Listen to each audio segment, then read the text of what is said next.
최근 김건모 씨의 근황이 다시 한번 대중에게 공개되었습니다. 이번 근황은 주영훈 씨가 개인적으로 공개한 사진을 통해 알려졌는데요. 그 사진을 처음 접했을 때 개인적으로 상당히 마음이 무거웠습니다. 우리가 오랫동안 알고 있던 김건모 씨의 이미지는 늘 밝고 에너지가 넘치며 무대 위에서 누구보다 환하게 웃던 모습이었는데 사진 속 김건모 씨는 이전과는 전혀 다른 인상을 주고 있었기 때문입니다. 전체적으로 많이 수척해 보였고 얼굴에는 깊은 주름과 함께 오랜 시간 누적된 스트레스와 피로가 그대로 드러나 있었습니다. 단순히 나이가 들어서 생긴 변화라고 보기에는 표정과 분위기 자체가 너무 달라 보여 건강 상태까지 걱정이 될 정도였습니다. 그래서 이 사진 한 장만으로도 많은 사람들이 그동안 얼마나 힘든 시간을 보냈을까라는 생각을 하지 않았을까 싶습니다. 아직까지도 김건모 씨를 둘러싼 과거 논란에 대해 정확히 알지 못하거나 혹은 잘못된 정보로 인해 오해하고 계신 분들이 적지 않은 것 같아 오늘 이 자리를 빌려 다시 한번 정리해서 말씀드리려고 합니다. 과연 어떤 논란이 있었고 그 과정에서 어떤 주장들이 제기되었으며 결국 그 진실은 어떻게 밝혀졌는지 차분하게 짚어보겠습니다. 또한 오늘 영상 역시 시청자 여러분을 위한 이벤트를 함께 준비해 두었습니다. 약 6만원 상당의 저희 제품을 보내드리는 이벤트인데요. 자세한 내용은 영상 후반부에 다시 한번 안내해 드리겠습니다. 끝까지 시청해 주시면 참여 방법을 확인하실 수 있습니다. 당첨 확률도 약 70, 80%로 상당히 높은 편이니 부담없이 많은 참여 부탁드립니다. 이번 근황 공개와 함께 화제가 된 부분 중 하나는 주영훈 씨와 김건모 씨의 나이 차이였습니다. 두 사람은 불과 1살 차이라고 하는데요. 같은 또래라고 보기 어려울 정도로 현재 모습은 상당히 대조적으로 느껴졌습니다. 주영훈 씨는 비교적 안정적이고 편안해 보이는 반면 김건모 씨는 얼굴만 보아도 오랜 시간 마음고생을 한 흔적이 그대로 느껴졌습니다. 이 지점에서 자연스럽게 떠오르는 질문은 바로 이것입니다. 도대체 김건모 씨는 왜 이렇게까지 힘든 시간을 보내야 했던 것일까? 여러분도 잘 아시다시피 김건모 씨는 한때 결혼이라는 새로운 출발을 앞두고 있었습니다. 하지만 결국 말도 안 되는 논란에 휘말리게 되었고 그 결과는 파경을 넘어 이혼이라는 비극적인 결말로 이어졌습니다. 이 과정에서 그가 겪었을 정신적 고통은 감히 짐작조차 하기 어렵습니다. 단순히 이미지 훼손의 문제가 아니라 개인의 인생 자체가 송두리째 흔들린 사건이었기 때문입니다. 솔직히 말해 일부 언론의 보도 태도는 지금 다시 돌아봐도 지나치다는 생각이 듭니다. 현재까지도 남아있는 기사 제목들을 보면 누명 이혼 겪은 김건모, 상한 얼굴에 걱정, 속출, 1살 차, 주영훈과 극과 같은 표현들이 사용되고 있습니다. 하지만 단순히 누명이라는 단어 하나로 이 모든 과정을 축약해버리는 것은 사건의 본질을 너무 가볍게 다루는 것이 아닐까요?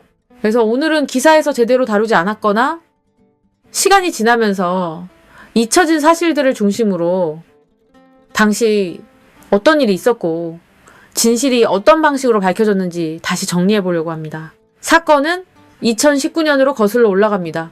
벌써 몇 년이 흘렀지만 당시 상황을 떠올려 보면 여전히 생생하게 기억나는 분들도 많으실 겁니다.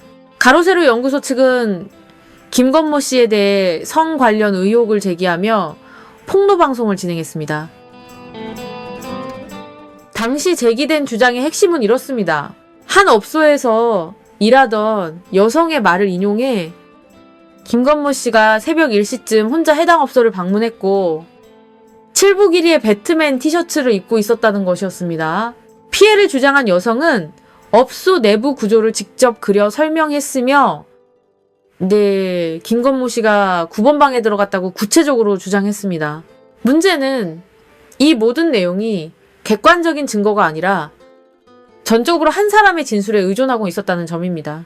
지금의 시점에서 차분하게 보면 당시 제시된 이야기들은 상당 부분 논리적으로 맞지 않는 지점들이 존재했습니다. 물적 증거라고 할 수 있는 것은 사실상 배트맨 티셔츠를 입고 있었다는 주장 하나뿐이었고 그마저도 이후 결정적인 반박 자료가 등장하게 됩니다. 하지만 논란은 여기서 멈추지 않았습니다. 시간이 지나면서 또 다른 인물이 등장해 폭행 및 협박 의혹까지 추가로 제기합니다. 해당 인물은 인터뷰를 통해 빈방에서 언쟁이 있었고 머리채를 잡고 눕히는 식의 폭행이 있었다고 주장했습니다. 또한 김건모 씨와 업소 측이 신고를 못하게 막았고 그 과정에서 극심한 공포를 느꼈다고 말했습니다. 이러한 주장은 상당히 자극적이었고 대중의 분노를 자극하기에 충분했습니다. 네, 단순히 업소 방문 의혹만으로도 연예인에게는 치명적인 이미지 타격이 될 수 있는데 여기에 폭행이라는 범죄 요소까지 더해지니 상황은 더욱 악화될 수밖에 없었습니다. 여기에 또 한 명의 목격자라고 주장하는 인물까지 등장합니다. 룸에서 나온 동생의 얼굴이 피투성이었다. 김건모가 때렸다는 말을 들었다라는 증언이 더해지며 마치 여러 사람이 동일한 사실을 증명하고 있는 것처럼 보이게 되었습니다. 물론 증언 역시 중요한 증거가 될 수 있습니다. 증언의 신빙성과 일관성이 확보된다면 법적으로도 충분히 증거로 채택될 수 있기 때문입니다. 그렇기 때문에 당시 가로세로 연구소 측이 여러 증언을 근거로 방송을 진행한 것 자체를 무조건 이해하지 못할 일이라고만 볼 수는 없습니다. 하지만 결과적으로 그 후폭풍은 김건모 씨에게 너무나도 가혹했습니다. 그는 결국 파경에 이르렀고 법적으로 혼인신고까지 마친 상태였던 배우자와 이혼에 이르게 됩니다. 두 사람은 결혼식을 늦게 올리기로 해 2022년 5월에 예식을 예정하고 있었지만 이미 2019년 10월에 혼인신고를 마친 상태였습니다. 다시 말해 형식적인 결혼식만 남겨둔 상황에서 모든 것이 무너진 것입니다. 이후 하나둘씩 반박 자료들이 나오기 시작했습니다. 가장 대표적인 것이 바로 배트맨 티셔츠였습니다. 김건모 씨가 방송에서도 입었던 해당 티셔츠는 조사 결과 한정판 제품으로 2016년 12월부터 2017년 1월 사이에 제작된 것으로 확인되었습니다. 반면 사건이 발생했다고 주장된 시점은 2016년 8월이었습니다.